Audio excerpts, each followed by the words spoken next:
Class में हमने recruitment के बारे में पढ़ा था कि रिक्रूटमेंट होता क्या है। अब हम आगे के लिए बढ़ते हैं। आगे आता है selection and training of the employees. First हम बात करते हैं सिलेक्शन क्या होता है। सिलेक्शन वहाँ से स्टार्ट होता है जहाँ पर रिक्रूटमेंट एंड करता है। सिलेक्शन मीन्स हमने फाइनल कैंडिडेट जो सारे टेस्ट क्वालिफाई कर चुका है उसको हम कॉल करते हैं और नेक्स्ट राउंड की तरफ प्रोसीड करते हैं। सिलेक्शन का प्रोसेस आता है। प्रोसेस में फर्स्ट आता है स्क्रीनिंग। स्क्रीनिंग राउंड में हम कैंडिडेट का चेक करते हैं, उसकी एज, उसकी क्वालिफिकेशन, उसका एक्सपीरियंस, उसकी knowledge, all about the candidate. Next step is going to group discussion. Group discussion means GD round. GD round के अंदर ऑर्गेनाइजेशन के थ्रू एक टॉपिक दिया जाता है पर्टिकुलर, उस पर हर एक कैंडिडेट से उसके बारे में पूछा जाता है। इसमें ऑर्गेनाइजेशन ये चेक करती है कि कैंडिडेट की नॉलेज, उसकी स्किल्स कितनी है और किस लेवल को डिसीजन मेकिंग पावर, लीडरशिप वगैरह या टीम वर्क को कैसे कर सकता है। Next point is employment. Employment test. Employment test means इसके अंदर हम पर्टिकुलर एक टॉपिक दिया जाता है कैंडिडेट को और उसके बारे में practical knowledge of the topic देखी जाती है ऑर्गेनाइजेशन के द्वारा कि हम इस कैंडिडेट को पर्टिकुलर जॉब के लिए हायर करने वाले हैं तो उस पर इसकी कितनी कमांड है उसको चेक किया जाता है। Next point is employment interview. Employment interview is related to the candidate. इसके अंदर हम ये देखते हैं कि कैंडिडेट का उसकी क्वालिफिकेशन, उसकी नॉलेज, उसकी स्किल्स, कैसे वो काम करता है, उसके बारे में उसका वर्क एक्सपीरियंस कैसा है, इस चीज़ को जज करने के लिए ऑर्गेनाइजेशन एक पर्सनल इंटरव्यू कंडक्ट करती है जिसे एम्प्लॉयमेंट इंटरव्यू बोला जाता है। नेक्स्ट आता है रेफरेंसेस एंड बैकग्राउंड चेक।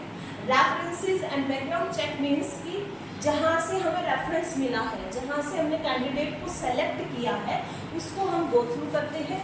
वहाँ पर हम कैंडिडेट का कैरेक्टर, उसकी सोशल नीड्स, सोशल जो वेलफेयरनेस, उसके बारे में हम पूरी जानकारी प्राप्त करते हैं। नेक्स्ट आता है selection decision.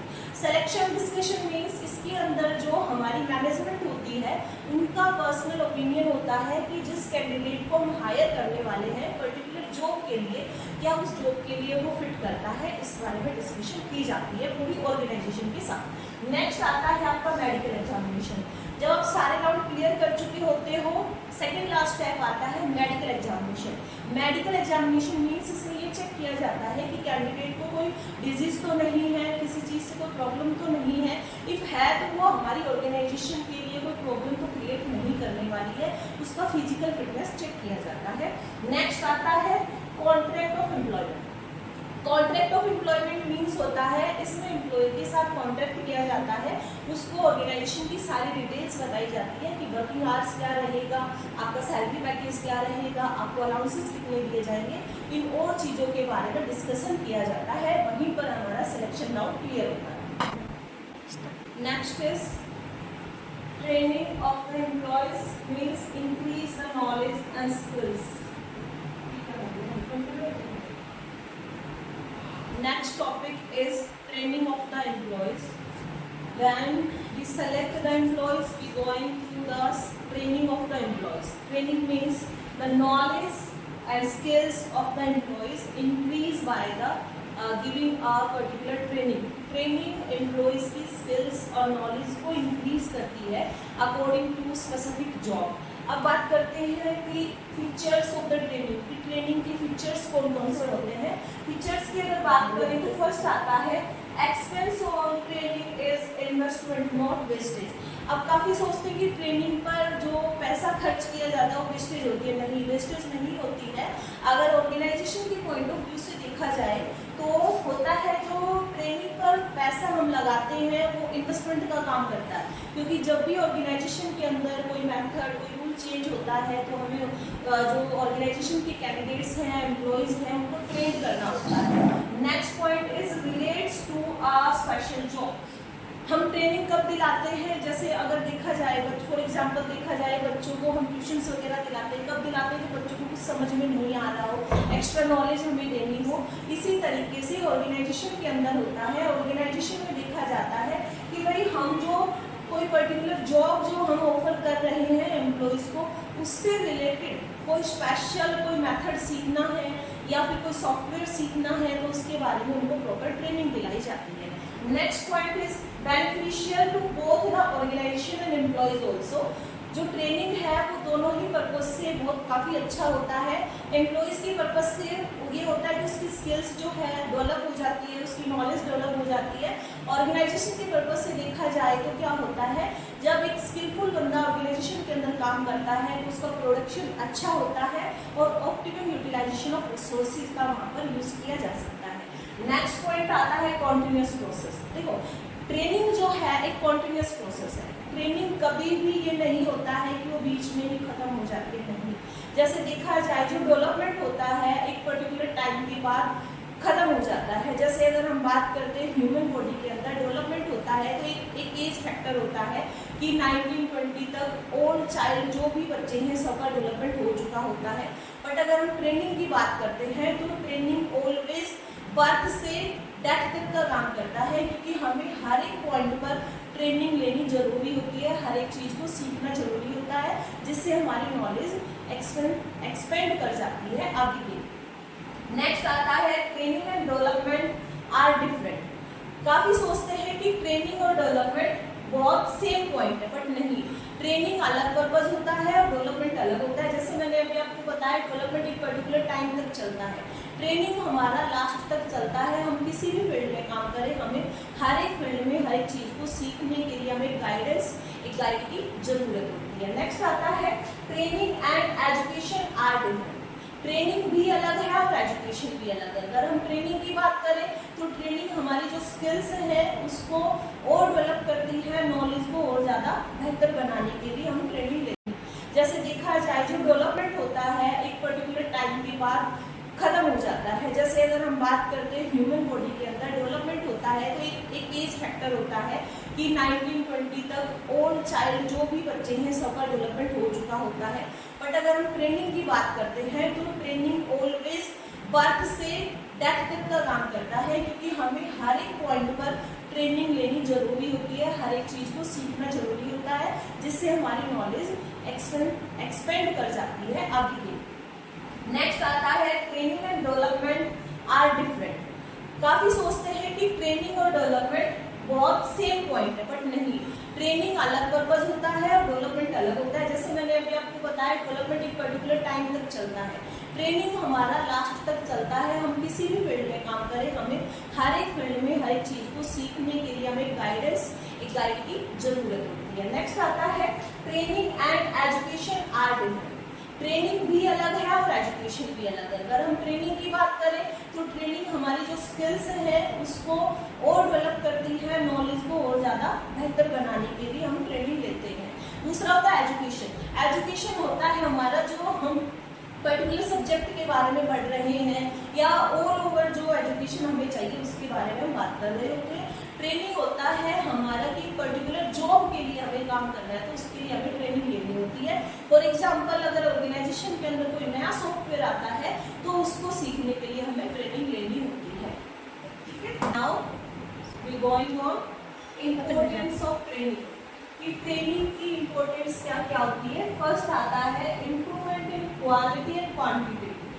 With the help of training हम अपनी मटेरियल की क्वांटिटी एंड क्वालिटी दोनों में प्रोग्रेस कर सकते हैं, इसलिए भी हमारे लिए ट्रेनिंग बहुत जरूरी होती है। नेक्स्ट आता है less requirement of supervision. Supervision में की जो इंस्ट्रक्शन करने वाले जो आते हैं उनका हमें लेस हमें ज़रूरत होती है, क्योंकि हम स्किलफुल बंदे से अपना काम करवा रहे होते हैं तो हमें सुपरविजन की ज़्यादा ज़रूरत नहीं होती है। Next point is reduce labour turnover. Reduce labour turnover means कि हमें जब स्किलफुल बंदा मिल जाता है तो एक कैंडिडेट एक साथ में 2 या 3 काम संभाल रहा होता है तो हमें एक्स्ट्रा वर्कर की जरूरत नहीं होती है, जिससे हम लेबर टर्नओवर को कम कर सकते हैं। नेक्स्ट आता है best use of material and equipment. When we have a skillful person, we use the equipment and resources in a meaningful way. अगर हमारे पास अच्छा स्किलफुल बंदा होगा तो हमारे जो भी इक्विपमेंट्स हैं, जो भी हमारा मटेरियल है, जो भी हमारा प्रोडक्ट है, उसको हम अच्छी तरीके से यूज करेंगे। नेक्स्ट पॉइंट आता है increase in capacity of efficiency. Increase in capacity and efficiency of the employees and production both. इसके अंदर अगर स्किलफुल या ट्रेंड बंदे को लेकर चलते हैं तो हमारी ऑर्गेनाइजेशन की एफिशिएंसी एंड एम्प्लॉइज की एफिशिएंसी दोनों के लिए ही बहुत अच्छा काम करता है। नेक्स्ट पॉइंट आता है fever of accident. Fever of accident means कि ऑर्गेनाइजेशन को एक डर लगा रहता है, अगर अनट्रेन्ड बंदा हमने कोई मशीन पर रख दिया, अगर उसको मशीन को अच्छे से स्टार्ट करना नहीं आया, अच्छे से यूज करना नहीं आया, तो एम्प्लॉइज के साथ कोई भी मिसहैपनिंग हो सकती है। अगर हम उस प्रॉपर उसकी हम ट्रेनिंग प्रोवाइड करवाएंगे तो उससे हम बच सकते हैं। नेक्स्ट पॉइंट आता है आपका job satisfaction. When a skilful person job in a particular organisation they have the satisfaction related to job, कि उनके पास पूरा सेटिस्फेक्शन होता है। अगर कोई कैंडिडेट को एम्प्लॉइज अपना 100% देता है कोई भी काम को करने के लिए, तो ऑर्गेनाइजेशन भी अपना 100% से प्रोवाइड करती है, जॉब का सेटिस्फेक्शन देती है, फ्यूचर बेनिफिट्स के लिए भी बहुत सारे काम करती है उसके लिए। नेक्स्ट आता है बेटा अडॉप्टेबिलिटी। अडॉप्टेबिलिटी मीन्स कि हम जल्दी से किसी भी चीज को गैदर कर सकते हैं। अगर एक ट्रेड स्किलफुल बंदा होगा, उसे लगता है कि ऑर्गेनाइजेशन के अंदर उस चीज की ज्यादा जरूरत है, तो दूसरे डिपार्टमेंट से उसको अडॉप्ट भी कर सकता है। यहीं पे हमारी important the methods of the training. There are two methods, first is on the job method, second is off the job method. हम बात करेंगे सबसे पहले on the job method. On the job method में फर्स्ट आता है induction training. Induction training means when a newly employed join the organization, that time a subordinate support to the employees for the particular job and particular need of the organisation. की induction training के अंदर हम जो newly join जो candidate होता है उसको उसका जो हायर या मैनेजर बोलो या सुपरवाइजर बोलो, वो उसको उससे रिलेटेड जो भी चीज़ें, उसकी जॉब से रिलेटेड जो भी चीज़ें होती हैं उसके बारे में उसे डिस्कस करता है। नेक्स्ट पॉइंट आता है guidance programme. Guidance programme means कि आपको एक प्रॉपर गाइड दिया जाएगा, उसके अंदर रह करके आपको अपनी स्किल्स को, अपनी नॉलेज को और बढ़ाना होगा, जिससे आप ऑर्गेनाइजेशन के अंदर काम करने के साथ साथ और अदर नॉलेज भी गैदर कर रहे हैं। नेक्स्ट पॉइंट आता है आपका internship training. Internship training means like for example अगर हम बात करें जैसे सीए है, अगर सीए के अंदर जो कैंडिडेट होता है सीए क्वालिफाई कर लेता है तो उसे इंटर्नशिप करनी होती है कोई भी ऑर्गेनाइजेशन के अंदर जाके, या फिर एक सीए के अंदर वो काम करता है। सीए के अंदर काम करते टाइम उससे क्या होता है, रेमुनरेशन भी मिलता है और उसकी जॉब भी चल रही होती है और उसकी ट्रेनिंग भी चल रही होती है। इसी तरीके से हम काम करते हैं। यहाँ पर on the job method complete होता है, we going on the off the job. Off the job means कि हम उस टाइम कहीं पर भी जॉब नहीं कर रहे होते हैं, हम डायरेक्टली कोई इंस्टीट्यूट्स में, कोई ऑर्गेनाइजेशन में या कोई एजुकेशन रिलेटेड कोई इंस्टीट्यूट या उसके अंदर कोई पर्टिकुलर चीज को सीख रहे होते हैं, ट्रेनिंग ले रहे होते हैं, उसे ऑफ द जॉब बोला जाता है। Now we going on the conclusion. Conclusion is that कि ऑर्गेनाइजेशन या फिर एनी मैनेजमेंट के जो भी फंक्शंस हैं, स्टार्टिंग प्लानिंग से लेकर के एंड ऑफ द ट्रेनिंग तक, मोस्ट ऑफ सारे के सारे इंपॉर्टेंट है। इसके अंदर अगर हमें कोई ऑर्गेनाइजेशन को अच्छे से चलाना है, अच्छे से प्रोडक्टिव लेवल पे काम करना है, प्रोडक्टिविटी लेकर आनी है, तो हमें उनको अपने एम्प्लॉयज को training and development programmes already उनको करवाना पड़ेगा। अगर आपको वीडियो अच्छी लगी लाइक करें, शेयर करें, कमेंट करें एंड नोट्स के लिए डिस्क्रिप्शन बॉक्स में आप देख सकते हैं।